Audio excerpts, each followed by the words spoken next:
nós tivéssemos acesso a elas.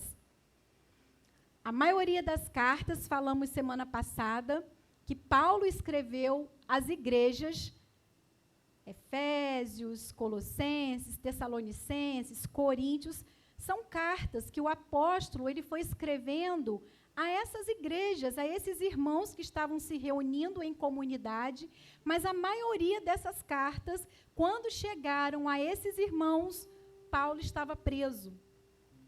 Então, precisava de alguém para que essa carta chegasse às pessoas devidas. E nós falamos do Tíquico, lembram? Quem estava aqui semana passada? Agora eu aprendi a falar direitinho, né, irmãos? Não errei ainda, vocês perceberam? Me deu um feedback positivo. Tíquico era um mensageiro enviado de Paulo para que essas cartas elas fossem lidas e não só lidas, para que a mensagem do que estava acontecendo com Paulo naquele momento fosse levada de uma forma correta e funcional para aqueles irmãos. E ele foi um consolador. E também o Tíquico foi aquela pessoa que levava mensagem dos irmãos para Paulo. E hoje a gente vai aprender um pouquinho sobre essa pessoa tão linda, que diferente de Tíquico, que tem alguns outros textos na Bíblia que vão falar sobre ele, Ninfa, esse é o único texto na Bíblia que se refere a ela. É a única leitura que a gente vai fazer da Bíblia que leva o nome de Ninfa. Mas eu tenho estudado sobre essa mulher e tenho me apaixonado todos os dias por ela, irmãos.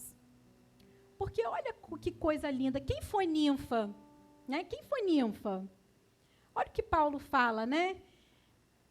Saudai a Ninfa e a igreja que está na sua casa. Quem foi Ninfa? Quem era Ninfa? Ninfa era uma líder de célula. Porque existia uma igreja que funcionava na casa dela. O que é uma igreja funcionando numa casa? É uma célula. Que coisa linda, irmãos. Falei, meu Deus, achei que célula era um movimento contemporâneo dos dias de hoje. Uau! Não! Isso foi fundamentado, isso começou a funcionar no princípio, porque não existiam igrejas, né? Igrejas, templos.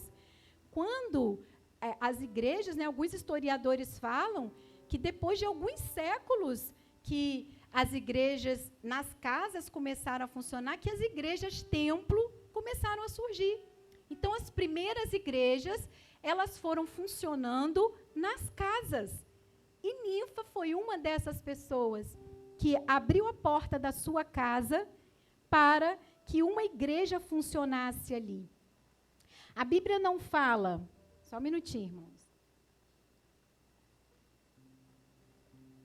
Irmãos, eu estou desde 8 horas da manhã falando sem parar, vocês acreditam? Só parei para almoçar, né? Então, chega essa hora, a voz, a garganta, falando enlouquecidamente. Porque eu gosto de falar, né? A boca é para falar também, né?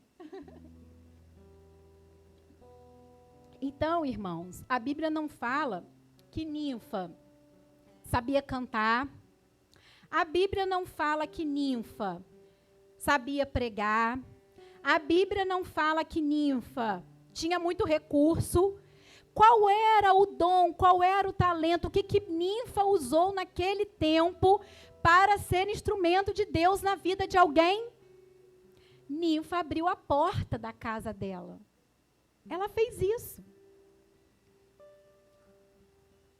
Que porta você tem aberto para Deus transitar na sua vida? Qual é a porta que você tem deixado fluir a bênção de Deus através de você? E vocês podem estar pensando assim, né? Ih, meu Deus, eu não estou preparado para essa conversa. Lá vem ela de novo. Porque, irmãos, o voluntariado é algo de Deus na nossa vida. Sim, nós nunca vamos estar preparados. Quando eu leio a Bíblia, quando eu leio a respeito do voluntariado, do chamado de Deus para a minha vida, sim, eu sou confrontado o tempo inteiro. Porque ser voluntário, ser servo, Cumprir o propósito de Deus na terra é a gente andar na contramão, inclusive, da nossa natureza humana. Então, sim, é confronto. Então, parabéns aos irmãos que estão persistindo, estão sendo confrontados, mas acredito que estão sendo tratados pelo Senhor, assim como eu. Glória a Deus por isso. Porque eu acredito que o confronto, ele tem uma função na nossa vida que não é nos machucar, é nos aperfeiçoar. Desde que esse confronto seja carinhoso, gentil, que é assim que o Espírito faz com a gente, né? Às vezes alguém vem chamar minha atenção e eu sou, né, eu não gosto de errar, e às vezes chamar atenção é uma coisa que mexe muito comigo. Então, às vezes, por exemplo, Fábio me chama atenção, eu fico brava, aí quando eu estou lá no quarto, aí vem, né, irmãos, aquela voz, né, aquela vozinha doce. Quem já passou por essa experiência? Suave, mas que fala a mesma coisa que Fábio falou. Às vezes é a mesma coisa. Aí eu começo chorando, Senhor, me perdoa. Porque ninguém sabe confrontar a gente melhor, de uma forma mais leve e mais funcional do que o Espírito Santo. Ele é expert em fazer isso conosco quando a gente dá abertura. Então, irmão, sim, é confronto para a nossa vida. Sim, quando nós entendemos. Então, vamos fazer uma reflexão, de uma retrospectiva. Quando nós entendemos a nossa identidade no Senhor, quando nós entendemos que nós adquirimos a personalidade de Jesus, quando nós entendemos a nossa função, como a pastora pregou aqui domingo, qual é a função da igreja? Quando o entendimento, ele se abre, alguma coisa acontece aqui, ó. Quando o meu pensamento, ele está sendo tratado, alguma coisa acontece aqui, ó. Eu não consigo mais ser a mesma. Eu não consigo mais lidar com as coisas da mesma forma que eu lidava. Eu não consigo mais entregar a mesma porção que eu entregava. Porque o reino de Deus tem pressa. Jesus quer voltar, irmãos. Jesus quer voltar para buscar a sua igreja. E depende da igreja. Depende de nós. A volta de Jesus depende do movimento nosso como igreja do Senhor aqui na terra. Depende do autoavivamento. Lá no meu quarto eu buscar o avivamento e isso fluir de mim no mundo. Porque, irmãos, como eu falei semana passada, tem um solo fértil lá fora esperando a gente. As pessoas, elas nem disfarçam mais, irmãos. Elas pedem ajuda, sabe? Deliberadamente.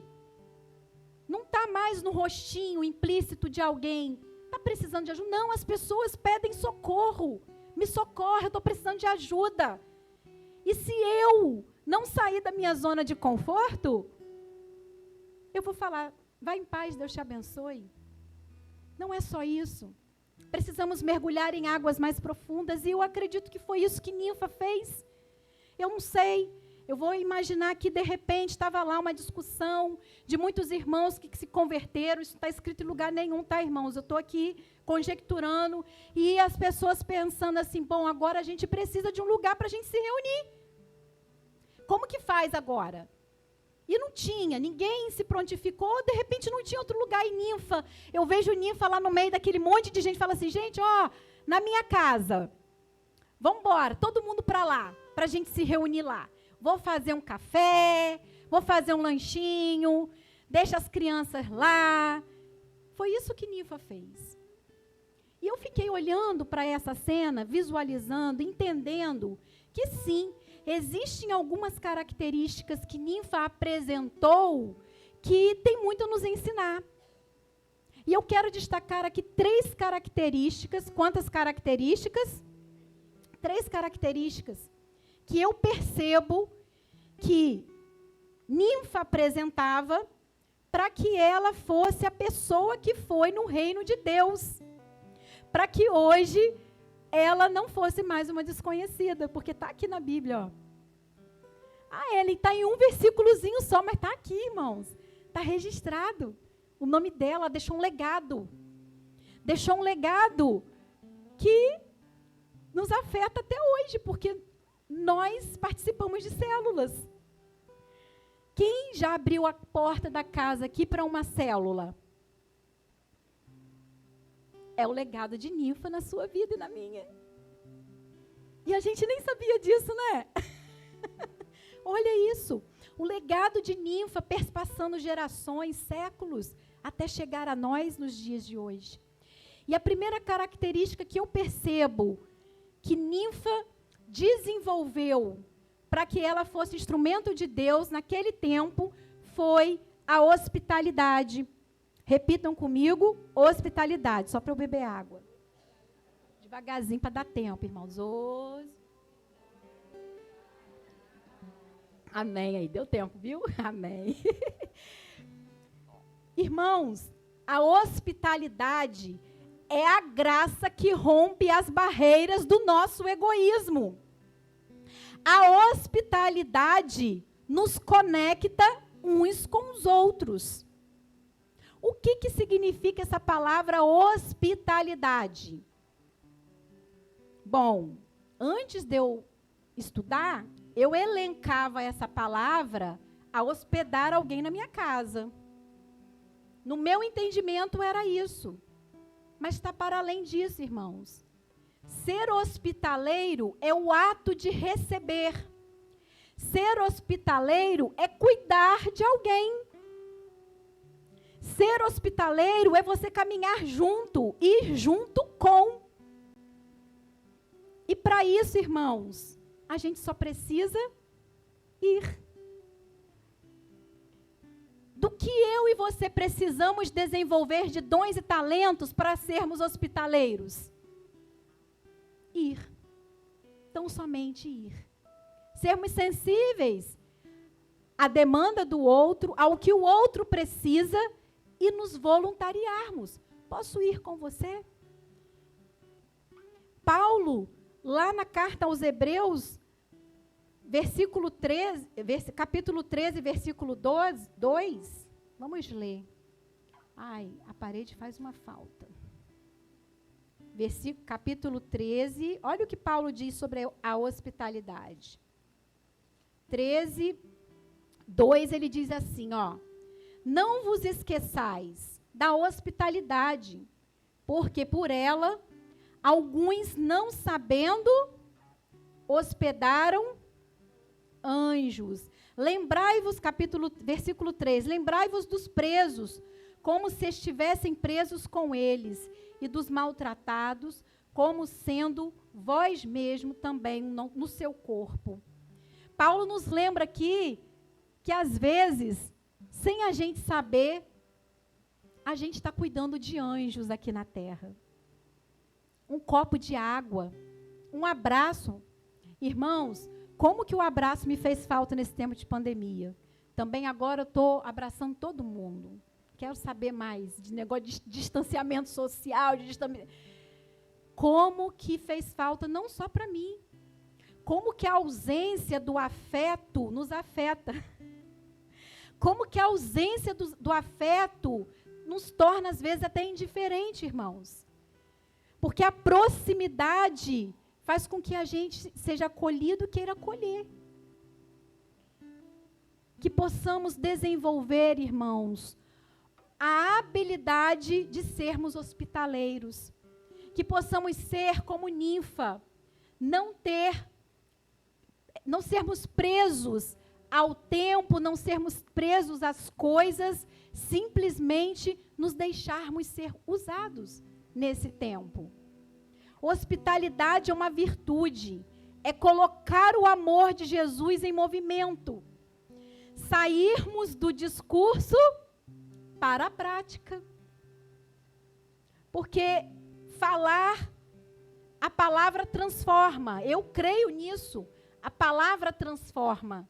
Mas, irmãos, não é só isso. Não é só de falar.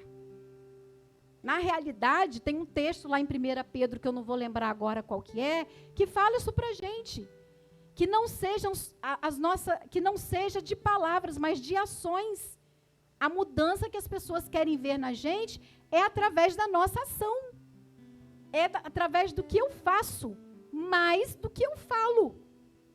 O que eu e você temos feito para sermos bênção na vida de alguém? Voluntariamente. Essa palavra voluntariado, ela é regada de amor, ela é regada de propósito, ela é regada de importância. Sou eu me importar com alguém de fato. Sou eu entender que se eu ficar preso no meu problema, se eu ficar preso nas minhas situações, eu não consigo resolver as minhas situações e deixo de abençoar as pessoas. Hospitalidade, irmãos. Hospitalidade, compartilhar o que nós temos uns com os outros. E isso envolve nossos talentos, isso envolve nossos recursos, isso envolve nosso tempo, isso envolve nosso amor. O quanto de hospitalidade nós temos desenvolvido nesse tempo. Romanos 12, 13 nos fala da hospitalidade também. Deixa eu abrir aqui para ler com vocês. Fala assim, ó. Comunicai com os santos nas suas necessidades. Segue a hospitalidade. Tem vários versículos que Paulo nos instrui a respeito da necessidade de sermos hospitaleiros, de sermos na vida de alguém o que Ninfa foi. Amém? Segunda característica que a gente percebe que Ninfa desenvolveu e que alcançou a nossa geração com essa atitude dela. A segunda característica, eu vou beber água. Gentileza, repitam comigo para eu beber água. Obrigada, irmão, vocês estão me ajudando muito. Vocês estão pregando junto comigo, né? Que coisa linda. Gentileza. Quem vai muito no Rio, tinha lá, nem sei se tem ainda uns viadutos, né? Tem ainda, Edu, aqueles viadutos que tinha escrito assim, gentileza gera gentileza. Aonde a gente vai, né? Tem essas frases. E muitas vezes se torna até um jargão. Gentileza gera gentileza. Mas o que é gentileza mesmo? Que às vezes a gente fala muito e pratica, igual empatia, né? Virou moda falar porque você é pouco empático, porque você é muito empático. Mas o que é empatia mesmo? Vamos tentar entender o que é empatia para que a gente fale tanto? A gentileza é a mesma coisa, irmãos. O que é a gentileza? Que a gente sempre fala. A gentileza gera gentileza. Então, gentileza não é tão somente uma base de troca. Seja gentil comigo que você com você. Não é tão somente isso, irmãos. Gentileza é sinônimo de misericórdia. Gentileza é sinônimo de compaixão, de amabilidade, de bondade, cordialidade e honra.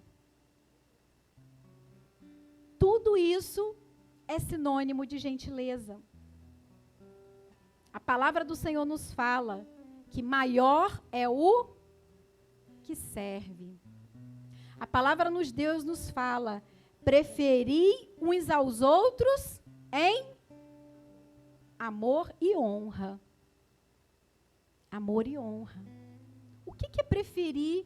Eu fico pensando, o que sou eu preferir alguém em honra? O que é isso? Uma coisa eu sei que não é, irmãos. É você dirigindo.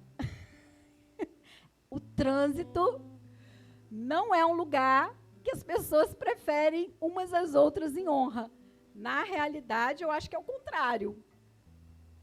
Porque está tenso, irmãos.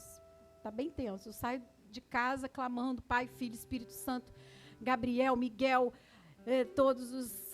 vem comigo. Porque... E olha que eu saio cedo de casa, mas o trânsito, as pessoas... Hoje eu parei na faixa para um senhor passar e quase que um carro bateu em mim e me xingou. Para no meio do caminho, que eu não sei o quê. 7 horas da manhã, tá? E eu fiquei assim, meu Deus, ele não está vendo que tem um senhor querendo... E o senhor não conseguiu atravessar, porque eu estava numa faixa, tinha outra faixa, né, de carro, ninguém parou. Que gentil, né? Só que não. Irmãos, não é fácil ser gentil. Aqui, de repente, até é, né? Entre irmãos, a gente está aqui com o mesmo propósito, né? De repente, aqui é até mais fácil. Mas e lá no nosso dia a dia? E lá no trânsito? Que às vezes vem aqui, né, a personalidade do leão, mas no mau sentido, né? Querendo sair daqui. O panda, né? Tem até um filme novo da Disney que fala sobre isso. O panda querendo sair daqui. A briga do homem com da carne com o espírito, que é constante. E se não houver essa briga, não conseguimos exercitar a gentileza. Porque foi isso o que Ninfa fez. Ninfa foi gentil. Ninfa soube ser suave, mansa. Ninfa preferiu os irmãos em honra, abrindo a casa dela, abrindo o lar dela, abrindo a intimidade dela para receber a igreja. A igreja, irmãos. Nós precisamos desenvolver a gentileza nos dias de hoje. Paulo, lá em Colossenses 3, olha que interessante, ele fala que a gentileza é um atributo do Espírito Santo. Colossenses 3,12, eu vou ler com os irmãos.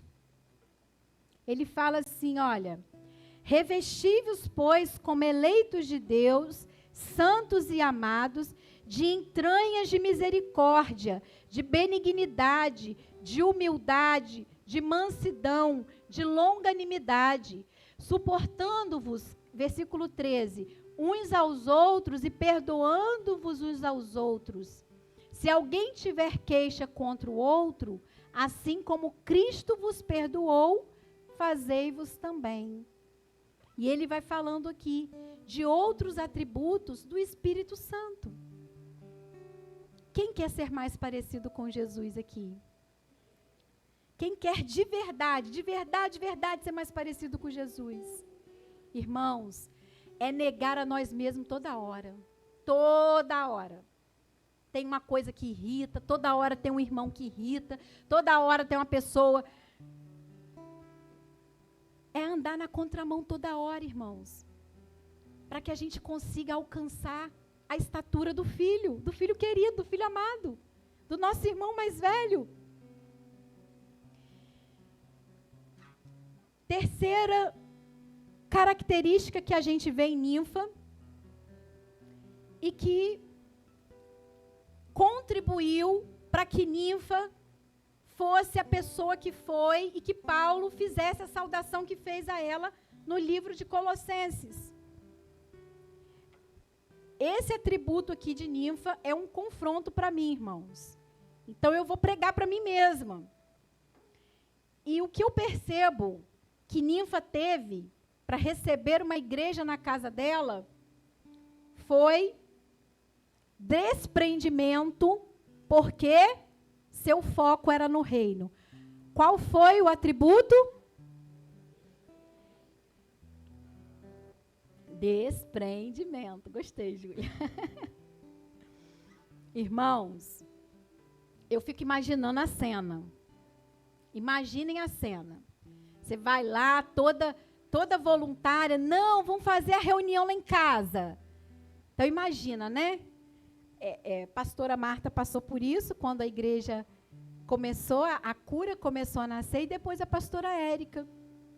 Eu até cheguei aí na casa da pastora Érica, em uma reunião, quando a igreja acontecia lá na casa dela. Fábio foi fazer o louvor, e eu confesso que eu fiquei muito escandalizada, porque a célula funcionava no quarto dos meninos. Eu ficava assim, gente, como assim? a igreja era na sala dela. Na sala da casa, irmãos. Aí arrasta a cadeira no piso. Usa o banheiro mesmo. Irmãos, eu preciso ser curada nessa área. Preciso. Porque eu fiquei imaginando assim, meu Deus. Você imagina, irmãos?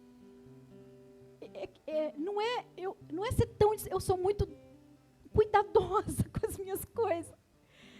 Né, Cristina? Tenho assim, sabe, um apeguinho às minhas coisas, meus enfeitinhos, né? Os meus quadrinhos, a minha casa é toda colorida, assim. Então eu fico imaginando, né? O sofá claro, aí chegar o povo da cura.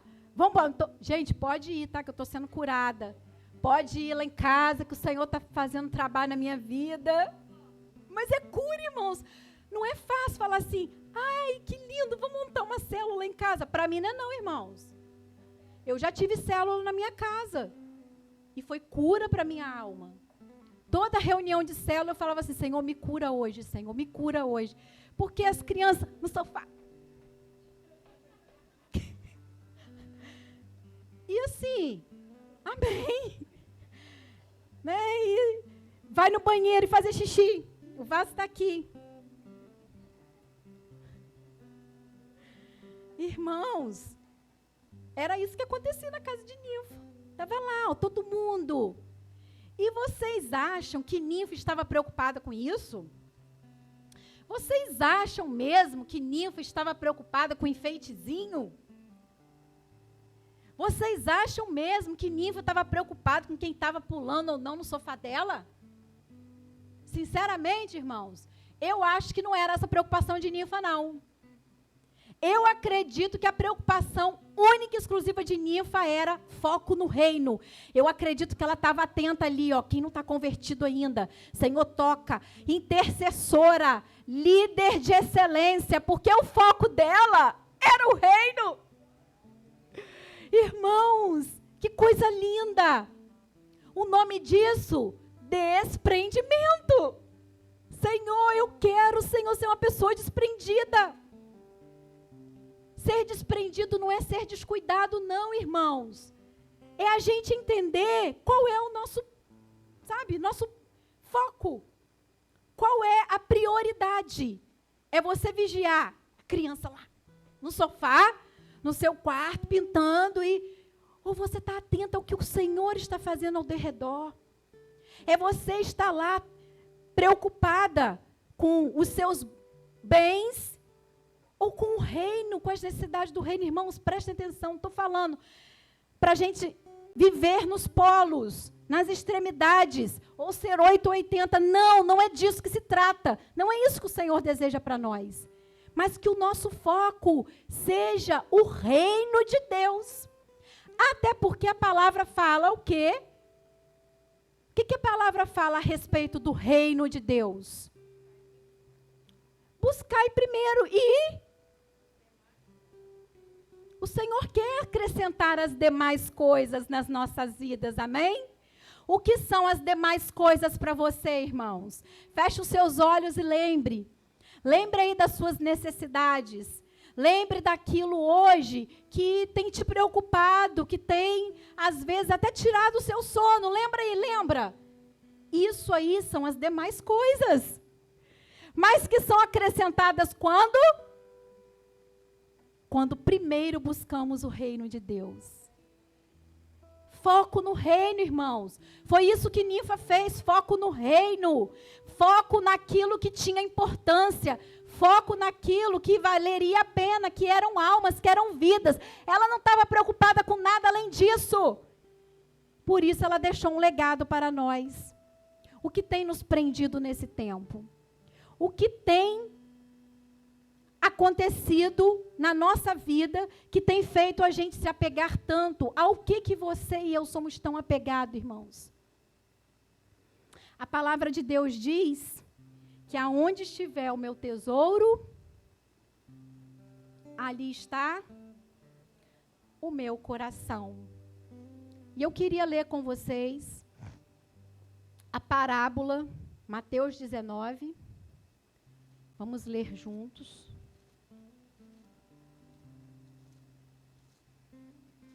Isso é muito sério. E me confronta. É uma parábola que todos nós conhecemos, né? A parábola do jovem rico. Começa lá no versículo 16.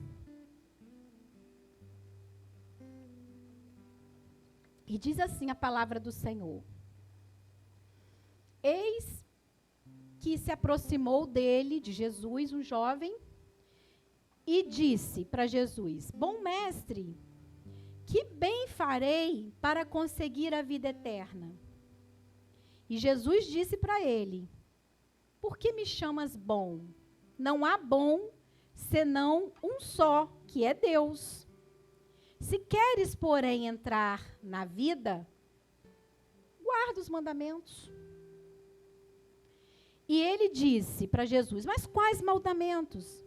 Aí Jesus falou: não matarás, não cometerás adultério, não furtarás, não dirás falso testemunho, vai honrar teu pai e tua mãe, amar o teu próximo como a ti mesmo.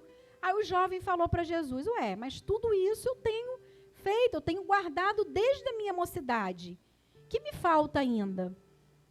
E aí Jesus, que conhecia o profundo da alma dele, que conhece o profundo da nossa alma, o nosso íntimo, falou com ele assim: Se queres ser perfeito, vai, vende tudo o que tens, dá aos pobres e terás um tesouro no céu. E vem e me segue.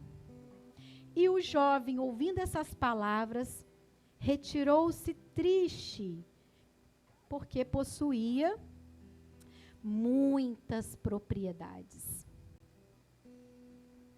Que confronto, né, irmãos? Porque Jesus conhece, como eu falei, o íntimo do nosso coração. Jesus fala aqui no 24 que é mais fácil passar um camelo pelo buraco de uma agulha do que um rico entrar no reino de Deus. Tem muitos historiadores que falam desse buraco na agulha, de várias interpretações. Mas, quando a gente esteve em Jerusalém, e a gente foi no Muro das Lamentações, a guia nos explicou, e tem alguns historiadores que contam essa mesma história que ela nos contou, o que era o buraco de uma agulha. Porque eu pensava que era uma agulha de costurar. E não, irmãos. É uma fenda que existe entre uma pedra e outra do muro. Nessa fenda, só os camelinhos, magrinho, e passava, mas passava assim, quase que impossível passar. Mas os camelos mais fortes, robustos, saudáveis, não passavam, porque era um buraco muito pequenininho, muito estreito, é uma fenda. E quando Jesus fala isso, ele está falando de pouca probabilidade, mas ele não está falando de impossível. Às vezes, tem pouca probabilidade na minha vida, mas não existe impossível para Deus. Se eu e você estamos com o nosso coração voltado para alguma coisa que que nós temos nos apegado nesse tempo, e que você fala assim: é mais fácil, meu Deus, um camelo passar por um buraco de uma agulha do que eu mudar nessa área. É possível para Deus. É possível para Deus, irmãos. Quem muda o nosso coração é Deus. Quem faz a obra aqui dentro é o Espírito Santo. Quem nos convence dos nossos pecados, das nossas iniquidades, das nossas limitações, é só o Espírito Santo. A palavra é viva. O que sai do trono é eficaz. Mas o poder do convencimento só vem de Deus. E a pergunta que eu tenho me feito, irmãos, é: aonde está o meu coração? Eu tenho me feito essa pergunta todos os dias. Ellen, aonde está o teu coração? Ellen, que é mais valioso para você aqui na terra? O que é mais valioso para você, meu irmão, aqui na terra?